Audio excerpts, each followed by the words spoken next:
لوگوں کو ایک یہ بھی مغالطہ دیا جاتا ہے کہ دیکھو صحابہ کرام رضوان اللہ اجمعین نے محفل امراۃ خود منعقد کی سیدنا اچھا امیر معاویہ کی ایک حدیث پہ اچھا کہ انہوں نے اچھا خود جی منعقد کی اور آپ کا اس میں ذکر خیر کیا. رسول اللہ صلی اللہ علیہ وسلم آئے پھر کہا یباہی بکم الملائکہ کہ اللہ بھی تم پہ فخر کرتا ہے. اس کی کیا حقیقت ہے؟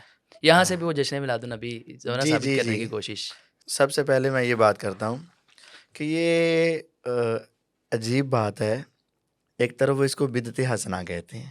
اس کا ٹھیک ہے، مطلب ہے کہ حضور کے زمانے میں اس کا وجود نہیں نہیں ہے. ہے تو بالکل دوسری طرف حدیثوں سے ثابت کرنا چاہتے ہیں. پہلے وہ یہ طے کر لیں کہ یہ حضور علیہ بدعت ہے بھی السلام ہے کے کہ نہیں. زمانے سے ہے ہاں کہ بدعت حسنہ ہے. بالکل پہلی بات یہ خود ہی اپنا کہ رد ہو خود رہا ہی ہے. جب بدعت حسنہ کہہ رہے ہیں تو اس کا مطلب حدیثوں میں وجود نہیں ہے. بالکل اور اگر حدیثوں سے تلاش کرنا ہے تو پھر بدعت حسنہ کہنے والے سارے غلطی پر ہیں. غلط ہے. دوسری بات یہ ہے کہ رسول اللہ صلی اللہ علیہ صلی وسلم اللہ علیہ کا وسلم تذکرہ کر رہے تھے. صرف آپ کا تذکرہ ہی نہیں کر رہے تھے بلکہ وہ یہ کہہ رہے تھے کہ ہم اللہ کی تعریف کر رہے ہیں. نحمد اللہ ونذکرہ علی ما ہدانا للاسلام.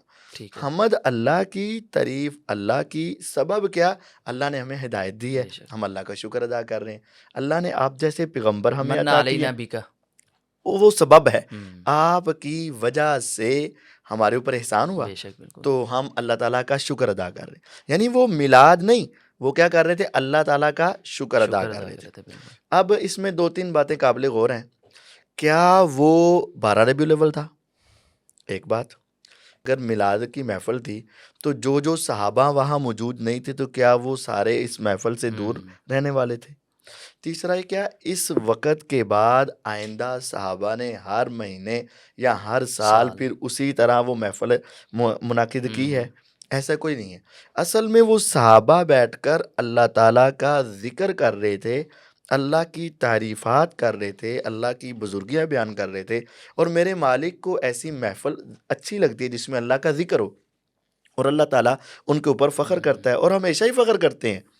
اور یہ بات یہاں اس کے اندر یہ بھی بات بتانا چاہوں گا کہ یہ حدیث کے راوی کون ہیں؟ اس سیدنا حدیث امیر کے راوی معاویہ. سیدنا امیر معاویہ رضی اللہ. اور کہتے ہیں ہم بیٹھے تھے، ہم اللہ تعالیٰ کی تعریف کر رہے تھے تو حضور علیہ السلام نے آ کر فرمایا کہ اللہ تمہارے اوپر فخر کرتا ہے. اس کا مطلب امیر معاویہ رضی اللہ عنہ وہ ہستی ہے جن کے اوپر اللہ تعالیٰ فخر فرماتے ہیں. ماشاء اللہ تو بڑی بات ہے. معاویہ رضی اللہ تعالیٰ عنہ کی فضیلت یہاں ثابت ہو رہی ہے.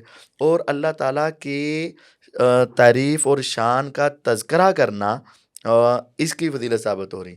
لیکن اس کو اگر آپ جشن عید میلاد پہ لے جائیں گے تو پہلے تو اس کو یہ کہنا کہ بدعت حسنہ کہنے والے سارے غلط ہو گئے. اور دوسرا کیا صحابہ نے پھر ہر سال اس دن کو یا اس طریقے کو منایا ہے؟ یا نبی علیہ الصلوۃ والسلام بھی وہاں موجود نہیں تھے نا، تو کیا حضور علیہ الصلوۃ والسلام بھی اس ثواب سے پیچھے رہ گئے؟